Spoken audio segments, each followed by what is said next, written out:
নমস্কার, প্রিয়ার simple cooking চ্যানেলে সবাইকে স্বাগত জানাই। আজকে আমি আপনাদের সঙ্গে শেয়ার করছি কুমড়ো, বেগুন, আলু দিয়ে ইলিশ মাছের ঝোল। চলুন তাহলে আমরা রেসিপিটা শুরু করি।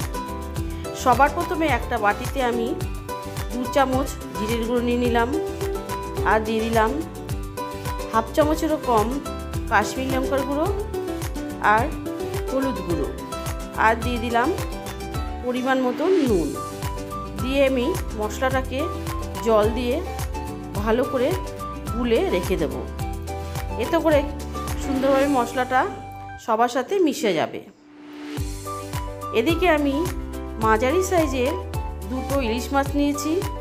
মাছের মধ্যে দিয়ে দিলাম হলুদ আর দিয়ে দেব নুন আর হলুদ দিয়ে মাছটাকে ভালো করে মেখে আমি 5 মিনিট মতন রেখে দেব। এবারে একটা কড়াই বসিয়েছি, কড়াইটা গরম হয়ে গেছে। কড়াইয়ের মধ্যে দিয়ে দিলাম সর্ষের তেল, দিয়ে তেলটা খুব ভালোভাবে গরম করে নেব। তেলটা যখন সুন্দরভাবে গরম হয়ে যাবে তখন আমি মাছগুলোকে দিয়ে দেব। এখানে আমি 2 বারে মাছগুলোকে ভেজে নেব। প্রথমবারের মাছগুলো সব দেওয়া হয়ে গেছে, এবার আমি উল্টে দিচ্ছি। ইলিশ মাছ বেশি ভাজার প্রয়োজন পড়ে না, হালকা করে ভাজলেই হয়ে যায়। 1 পিঠ হয়ে গেছে, আমি মাছগুলোকে সব উল্টে দিচ্ছি। উল্টে দিয়ে আরেক পিঠ ভাজতে দেব। দেখুন মাছগুলো আমার ভাজা হয়ে গেছে, এবার আমি তুলে নিচ্ছি।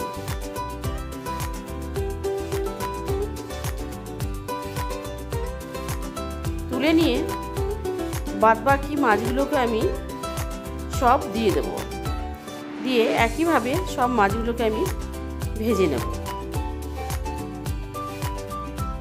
এবার ওই মাছ ভাজার তেলেই দিয়ে দিলাম জিরে, আর দিয়ে দিলাম কাঁচা পাকা লঙ্কা চেরা, দিয়ে দিলাম লম্বা করে কেটে রাখা আলু,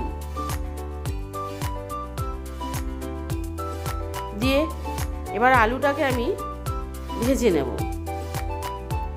দিয়ে দিলাম একটু নুনটা দিয়ে এবার আমি আলুটা ভালো করে ভেজে নেব।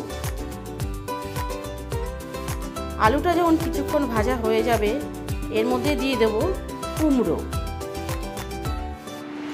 কুমড়োটা দিয়ে আলুর সাথে কুমড়োটাকেও আমি ভেজে নেব। আলু কুমড়ো ভাজা হয়ে গেলে দিয়ে দিলাম বেগুন দিয়েও সব সবজিগুলোকে একসাথে আমি ভেজে নেব। অনেকভাবেই তো ইলিশ মাছ খেয়েছেন, এইভাবে একবার ইলিশ মাছ রান্না করে দেখবেন, খেতে দুর্দান্ত হয়।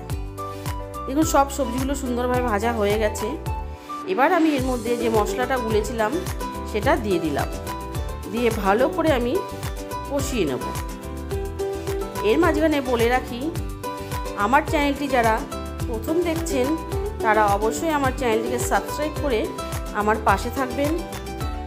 আর ফেসবুক থেকে যারা ভিডিওটা দেখবেন তারা অবশ্যই পেজটাকে ফলো করে রাখবেন।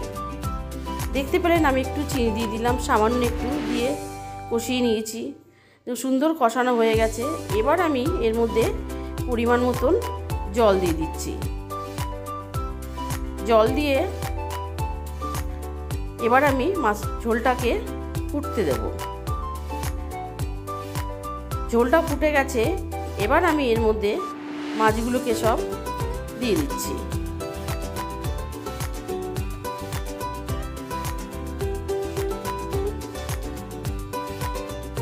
দিয়ে মাছটাকে আমি ঢাকা দিয়ে 5 মিনিট রান্না হতে দেব।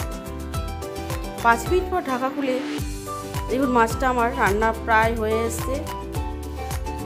এবার এর মধ্যে দিয়ে দিলাম আরও একটা চেরা কাঁচা লঙ্কা। এদিকে সব সবজিগুলো সুন্দরভাবে সেদ্ধ হয়ে গেছে। এবার আমি গ্যাসটাকে অফ করে দেব। কেমন লাগলো আমার ইলিশ মাছের রেসিপি অবশ্যই জানাবেন। ভালো লাগলে লাইক করবেন, আর সুস্থ থাকবেন, ভালো থাকবেন। ধন্যবাদ।